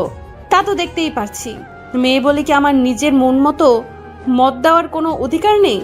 বাহ, সময়ও ঠিক করে ফেলেছে সবাই, আর আমাকে একটিবার জানালেও না তোমরা। ফারহা উত্তেজিত হয়ে যাচ্ছে দেখে ফারদিন বলল, এক্সামের পর কথাবার্তা আগাবে বলছে, আর তুমি বলছো সিরিয়াস না। আর কিছু না বলে মায়ের রুমের দিকে গেল ফারহা। তোমরা আমাকে না জানিয়ে আমার বিয়ের কথা বলছো কেন মা? মেয়েকে পাশে বসিয়ে হাসি মুখে বলল, আমি এখন বিয়ে করতে চাই না মা, আমি এত কিছু জানি না, আমি বিয়ে করব না মানে করব না। ফাইনালি ট্যুরে যাওয়ার সেই কাঙ্ক্ষিত সময়টা চলে এলো। এই একটা ট্যুর যে ফারহার জীবনটা এমন এলোমেলো করে দিবে তা হয়তো তার চিন্তারও বাইরে ছিল। না হলে কি মানুষ বিপদ জেনেও ওই রাস্তায় এগিয়ে যায়? সে নিজেও চেত না, বাট আমরা তো আর ভবিষ্যতে কি হবে তা তো কেউ বলতে পারি না। সেই ট্যুরে যাওয়ার পর একটা অ্যাক্সিডেন্টই তার জীবনকে এলোমেলো করে দিয়েছে। সন্ধ্যার পর বাসে রওনা দিবে সবাই। 5টা বাস ঠিক করা হয়েছে। সারা রাত গাড়িতে থেকে পরদিন চট্টগ্রাম পৌঁছবে তারা। তারপর 2 দিন ব্যাপী এই ট্যুরে বিভিন্ন জায়গায় ঘুরে বেড়াবে। সন্ধ্যায় বেগে কিছু কাপড় চোপড় ও প্রয়োজনীয় টাকা পয়সা নিয়ে কলেজ মাঠের উদ্দেশ্যে বেরিয়ে গেল। ফারহাও ব্যাগে জামা ও নিজের প্রয়োজনীয় জিনিসপত্র নিয়ে নিল। তারপর মা বাবার থেকে বিদায় নিয়ে ভাইয়ার সাথে বেরিয়ে পড়ল কলেজ মাঠের উদ্দেশ্যে। ওখানে গিয়ে দেখে প্রায় সবাই চলে এসেছে, আর আধা ঘন্টা পর রওনা দিবে। আবরারের সাথে কিছুক্ষণ কথা বলে ফারহার থেকে বিদায় নিয়ে চলে গেল ফারদিন। ফারহা একটু হেসে বান্ধবীদের কাছে চলে গেল। হেই, কখন এলি তোরা? অনেকক্ষণ আগেই এসেছি, তোর মতন অলস নই আমরা। আর আধা ঘন্টা লেট করলে আর তো যাওয়াই হতো না তোর। আমি অলস হতে যাব কেন? আমি সময় মতোই এসেছি। তোদের মতো আগে এসে আজ এরা সময় নষ্ট করি না। কিছুক্ষণ পর স্যার ও টিম লিডাররা এক এক করে সবাইকে গাড়িতে উঠতে বলল। জিনিসপত্র নিয়ে এক এক করে 4 সিটে গিয়ে বসলো সবাই। বাসের সামনের 2-3 সিট পরে বসলো ফারহা ও আইরিন, আর বাসের সামনের সিটে বসলো আবরার। ওঠার পর আইরিনকে বলে গেল, রাতে আধা ঘন্টা ব্রেক নিয়ে ডিনার করে নিল সবাই। এরপর আবার গন্তব্যের দিকে ছুটল সবাই। ফেনী এসে মহিপাল বাস থামলো তখন রাত প্রায় 1টা। মহিপাল নামলে দেখে চারদিকে রোড। ফারহা চারপাশে তাকাচ্ছে। আইরিন বলল, এটা হলো সোনাগাজীর রোড, এটা চট্টগ্রামের রোড, এটা ঢাকার যেখানে দিয়ে আমরা এসেছি। এক এক করে সব দিন দেখাচ্ছে। ফারহা হাই তুলতে তুলতে বলল, তুই আগে ফেনে এসেছিলি? সোনাগাছিতে আমার এক রিলেটিভ আছে। ফারহা চারদিকে তাকিয়ে বলল। আচ্ছা আইরিন, এখানে পশ্চিম কোন দিকে?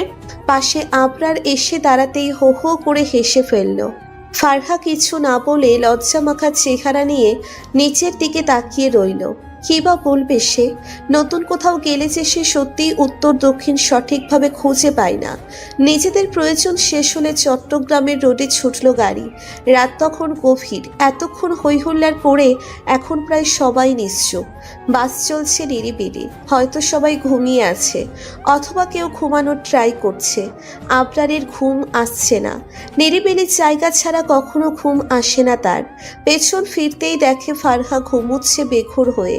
ঘুমন্ত ফারহা আজ যেন অদ্ভুত মায়ার অধিকারী হয়েছে। কিছুক্ষণ এক দৃষ্টিতে চেয়ে থেকে পুনরায় সামনের দিকে তাকিয়ে থাকে আবরার। নিজেকে মনে মনে শাসাতে থাকে। চট্টগ্রাম পৌঁছতে সকাল হয়ে গেল তাদের। কারো ডাকে চোখ মেলে তাকাই ফারহা। বাইরে তাকিয়ে দেখে নতুন একটা শহরে এসে পৌঁছলো। সবে সকাল হয়েছে। ভোরের আলোয় চারপাশটা এখনো পুরোপুরি পরিষ্কার হয়নি। সবকিছু আগে থেকেই রেডি ছিল। চার ব্যাগ নিয়ে একটা হোটেলে গিয়ে উঠল সবাই। আজ সারা দিন পাহাড়ি অঞ্চল ঘুরে এরপর দিন কক্সবাজার, এরপর ডিরেক্ট ঢাকা ব্যাক করবে। ব্যাগ কাঁধে নিয়ে ফারহা, আইরিন ও সাথী একটা রুমে গিয়ে বসল। সকালের নাস্তা শেষে চারপাশটা ঘুরে ফিরে দেখছে সবাই। সাথী চারপাশটা দেখে বলল, জায়গাটা দারুণ, সেই সঙ্গে পরিবেশও, আতিথেয়তাও খারাপ নয়। আমার তো বিশ্বাসই হচ্ছে না 1000 টাকা দিয়ে এত কিছু পাওয়া যায়। আবার এরপর নাকি কক্সবাজার। 1000 টাকা এত কিছু কেমনে করেছে কে জানে। পাশ থেকে আইরিন একটু হেসে বলল, তোর কি মনে হয় তোদের সেই 1000 টাকায় এত কিছু হয়ে যাবে? আরে টাকাগুলো তো নিয়েছে আমাদের টুকটাক খরচের জন্য। বাকি সব তো কলেজের প্রতিষ্ঠাতা মুমিন আহমেদ চৌধুরী দিচ্ছে। না হলে এত স্টুডেন্ট নিয়ে 2 দিনের ট্যুরে আসা কোনো সহজ কাজ নয়। আমরাই প্রথম যে কলেজ থেকে এত দূর ও 2 দিনের ট্যুরে এসেছি। পাশ থেকে ফারহা বলল, আমার একটুও ভালো লাগছে না। লং জার্নি করলে আমার মাথা ঘুরতে থাকে, মনে হয় যেন চারপাশটা আমার সাথে সাথে ঘুরছে। আইরিন একটা হাসি দিয়ে বলল, আচ্ছা ফারহা, এখন বলতো পশ্চিম কোন দিকে? ফারহা একটু ভাব নিয়ে উত্তর দিকে দেখিয়ে বলল, এই দিকে। আইরিন হাসতে হাসতে বলল, তাহলে দক্ষিণ দিকে কি সূর্য ওঠে? তুই পূর্ব দিকের সূর্য দেখেই তো বলতে পারতি পশ্চিম কোন দিকে। তাকে নিয়ে তুই এত মজা করছিস কেন আইরিন? সে তো বললোই তার